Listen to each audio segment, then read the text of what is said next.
లూఫర్స్ ఇవి చూద్దాం. లూఫర్స్ కలర్ బాగుంది ఆన్లైన్లో చూస్తే. దీంట్లో ఎట్లా వచ్చినాయి చూద్దాం.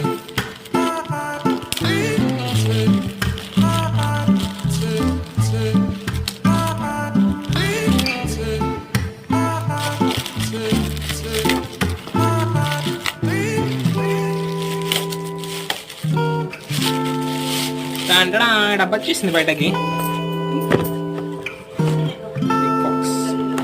బిగ్ ఫాక్స్ అలా మొత్తం రిబ్బన్ చుట్టి ఇచ్చిండు దీనికి. మరి ఏమైందో చలి పెడుతుంది మరి, చలికాలం కదా అట్లానే రిబ్బన్ చూసాను. లోపల కవర్లు కూడా పెట్టి ఇచ్చిండు. మన కవర్లకి వెళ్ళి బయటకి ఇస్తే ఓకే, చాలా బాగుంది క్వాలిటీ, స్మూత్గా. ఇవి వచ్చేసి 650 వర్త్ ప్రైస్. ఇది మ్యాక్సిమం దీనికి పెట్టవచ్చు, గ్రిప్పింగ్ కూడా బాగుంది.